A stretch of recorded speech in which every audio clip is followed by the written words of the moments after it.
Hello friends. तो friends, आज की वीडियो में हम देखने वाले हैं ट्वेल्थ क्लास फिजिक्स के फर्स्ट चैप्टर के इंपोर्टेंट क्वेश्चन। ये ट्वेल्थ क्लास फिजिक्स में फर्स्ट चैप्टर है हमारा वैद्युत क्षेत्र तथा वैद्युत आवेश। तो वैद्युत क्षेत्र तथा वैद्युत आवेश के सारे important question, all important question इस वीडियो में आपको डिस्क्राइब करेंगे। आपको वे तैयार करने हैं। उन क्वेश्चन में से ही आपको एग्जाम में क्वेश्चन देखने मिलेगा, उससे बाहर क्वेश्चन नहीं आए। देखिए, पहला क्वेश्चन दिया हुआ है आवेश के मूलभूत गुण। ठीक है, आवेश के मूलभूत गुण। यह आपको टॉपिक कराया हुआ है, लिंक में डिस्क्रिप्शन बॉक्स में डाल दूंगा, वहां से आप देख सकते हैं। जितने भी टॉपिक लिखे गए हैं सारे के सारे टॉपिक मैंने करा दिए हैं। एक एक वीडियो आपको डिस्क्रिप्शन बॉक्स में उसका लिंक मिल जाएगा, प्लेलिस्ट डाल दूंगा पूरी, वहां से आप वॉच कर सकते हैं। देखिए, आवेश के मूलभूत गुण, यह आपको इंपोर्टेंट टॉपिक है, तैयार करना है। आवेश के मूलभूत गुण हमने पढ़े थे, सजातीय आवेश, आकर्षण प्रतिकर्षण, ठीक है, या फिर आवेश का क्वांटीकरण या आवेश का संरक्षण। तो यही हमारे आवेश के मूलभूत गुण है, इनको आपको तैयार करना है। इंपोर्टेंट क्वेश्चन है फर्स्ट चैप्टर। ठीक है, दूसरा क्वेश्चन है कूलॉम का नियम। कूलॉम का नियम सभी को पता होगा, ठीक है, इसका लिंक भी मैं डिस्क्रिप्शन बॉक्स में डाल दूंगा, वहां से देख लीजिए। इसमें इंपोर्टेंट है कूलॉम के नियम का सदिश रूप। कूलॉम के नियम का सदिश रूप ये लिखने के लिए आता है, या न्यूमेरिकल में पूछ लिया जाता है, या ऑप्शन में पूछ लिया जाता है।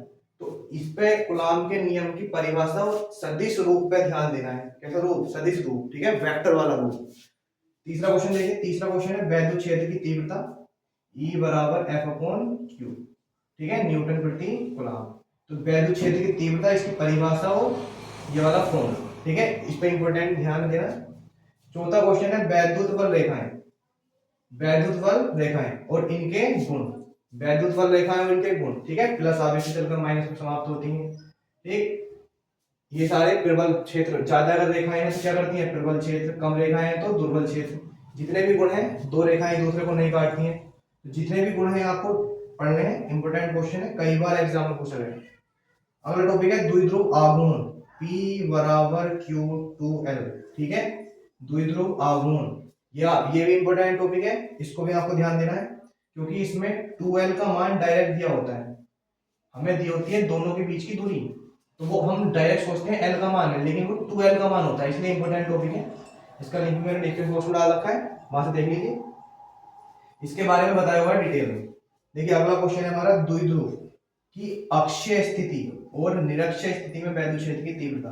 ठीक है, दोनों टॉपिक, अक्षीय स्थिति या निरक्षीय स्थिति, इसमें से एक क्वेश्चन 101% आपको एग्जाम में देखने मिलेगा। हर साल एग्जाम में आता है, या तो लॉन्ग में पूछ लेगा या फिर इसका शॉर्ट में डायरेक्ट फॉर्मूला पूछ लेगा। अक्षीय स्थिति को देखिए दूसरा और कहते हैं, अक्षीय स्थिति का दूसरा नाम है, अक्षीय स्थिति का दूसरा नाम है, देखिए, अक्षीय स्थिति। अक्षीय स्थिति को बोलते हैं अनुदैर्ध्य स्थिति। क्या बोलते हैं? अनुदैर्ध्य नहीं, अनुप्रस्थ, अनुप्रस्थ स्थिति। अक्षीय स्थिति का नाम क्या है दूसरा? अनुप्रस्थ स्थिति। और निरक्षीय स्थिति का दूसरा नाम है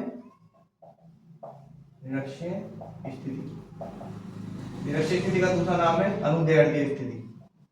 अनुदैर्ध्य स्थिति, ठीक है, उल्टा हो गया। ये हमारा अनुदैर्ध्य स्थिति है और ये हमारा अनुप्रस्थ स्थिति है, अनुप्रस्थ स्थिति, ठीक है। तो हमारे दोनों टॉपिक है, अक्षीय स्थिति और निरक्षीय स्थिति। इन दोनों का ये भी नाम है और ये भी नाम है, ठीक है, ध्यान देना है। देखिए, अगला टॉपिक है बल युग्म का आघूर्ण टो। बल युग्म का आघूर्ण टो, ठीक है। तो टो बराबर क्या होता है? P E sine theta. इसका भी पूरा डेरिवेशन करा रखा है, ये भी इंपॉर्टेंट टॉपिक है, इस पर ध्यान देना है, ठीक है। एक बार मैं चेक कर लेता हूँ, अक्षीय स्थिति और निरक्षीय स्थिति को क्या बोलते हैं? अनुदैर्ध्य बोलते हैं या अनुप्रस्थ बोलते हैं, ठीक है।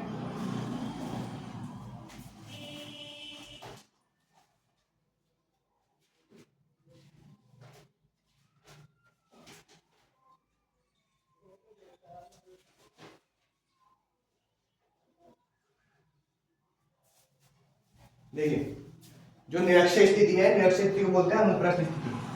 निरक्षीय को बोलते हैं अनुप्रस्थ, निरक्षीय स्थिति, इसको बोलते हैं अनुप्रस्थ, अनुप्रस्थ, ठीक है, अनुप्रस्थ स्थिति।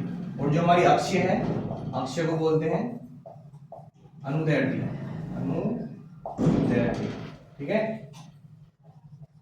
तो अक्षीय स्थिति को क्या बोलते हैं, अक्षीय स्थिति को बोलते हैं। दोनों का ध्यान रखना है इनका नाम, क्योंकि कभी कभी अक्षीय निरक्षीय ना पूछ के वो अनुप्रस्थ और अनुदैर्ध्य पूछ लेता है, ठीक है। तो इन दोनों टॉपिक को भी ध्यान रखेंगे, और इन दोनों टॉपिक में से एक टॉपिक आना ही आना है 101%। तो ये हमारे फर्स्ट चैप्टर के सारे ऑल इंपोर्टेंट टॉपिक हैं।